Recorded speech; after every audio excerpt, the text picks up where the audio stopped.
And finally, she's like, no, can you please just come over here? And he's like, listen, ma'am, just keep your door shut, keep your windows shut, and I'm sure it'll be fine. And ultimately, that's where the call ends. They're on their own. The family felt helpless. And Eric especially felt really frustrated because he can't get back to his family. He doesn't have a weapon.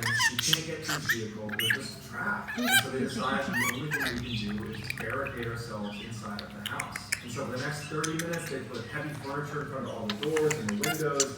They blocked everything as best as they could. They got kitchen knives and they got an axe that they had inside to chop some wood. And so they go upstairs, they lock themselves in the master bedroom with the weapons and guns, and they get on the bed, and they just decide all we can do is wait until the sun comes out. During the time they were barricading their house, they would look out from time to time, and they would see the 5 creatures just sitting on that gravel area right in front of their house, just waiting for them. When they finally went upstairs and barricaded themselves in that room, they immediately heard the creatures move off of the gravel. And they heard a couple of them at least walk on the porch and start pacing around the porch.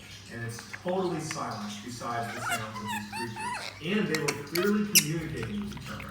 They were bumping into walls, and then they were howling at each other. There was clear communication happening where they were trying to coordinate some sort of attack on the family. Now, the way the house was set up is there was a second floor roof, and then the first floor was a little bit wider, and the second floor had its own kind of separate roof. And after a while, the creatures stopped walking on the porch. They left the porch, and it's just silence. And then they would hear them jump onto that first roof. The scary thing about this is that if you walked around the roof, you could actually look into the second floor windows. And so they're laying there, and periodically they'd be looking out their window. There was windows on either side of the room they were in, but there was a thin curtain between them and the window. And so from time to time, these creatures would walk past their windows, and they would stop, they'd put their paws up onto the window, they would look inside, but there was a very thin sheet between them and the glass, so they couldn't see the creature, and the creature couldn't see them.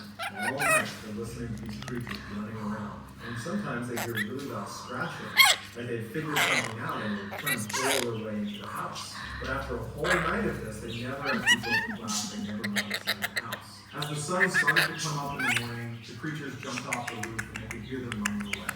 And for about an hour, they didn't hear anything outside. The sun's come up and they felt safe again. And so they left their room, they go downstairs, and they finally open it up, and all over their property are signs of huge creatures that had been in their property. Massive footprints with huge claws at the end. They found tufts of hair that had gotten caught on fence posts. And even scarier is they found all these points on the house, in particular on the second floor when they were walking on that roof, where there was clear markings that they were trying to burrow into the house. There was deep-seated scratch marks into the side of the house. The front door had been scratched apart. And it was very clear that whatever these creatures were, they were trying to get into the house, but they'd just been unsuccessful. This experience was so traumatic for the family that they sold the house and they moved very quickly after that. And they have not experienced anything like that since then. So what do you think those creatures were? Was that a bear, a wolf, or something else? Let me know in the comments what you think, and I will get back to all the early commenters. So get in there and give me your best theory. If you enjoyed this video and you haven't done so already, please waterboard the like button and subscribe to this channel and turn on all notifications so you don't miss any of my weekly uploads. If you want to get in touch with me, you can direct message me on Instagram or Twitter.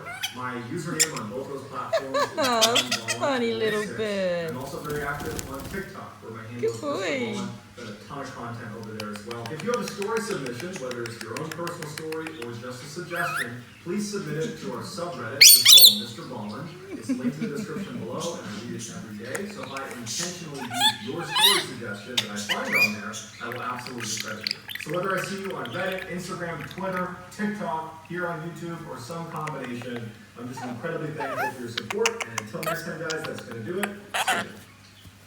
Are you concerned about the current fluctuations in the world's economy? Here are 3 pieces of advice from eToro users on how to trade safely during a period of increased market volatility. First, monitor your positions frequently. Next, since market gaps may occur, this is a good time to review your stop loss and take profits. And lastly, for the time being, you may wish to consider trading with either lower leverage or without any at all. Looking for more information? On eToro, you can consult, ask questions, and compare strategies with over 10 million users from around the world.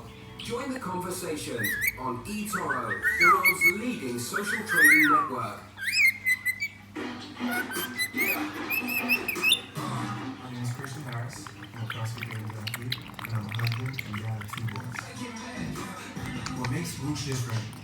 it measures more than just steps and calories. It lets me know my body's good to go or if I need to take it easy. It tells me how intense my training was and how much sleep I need so I can recover properly.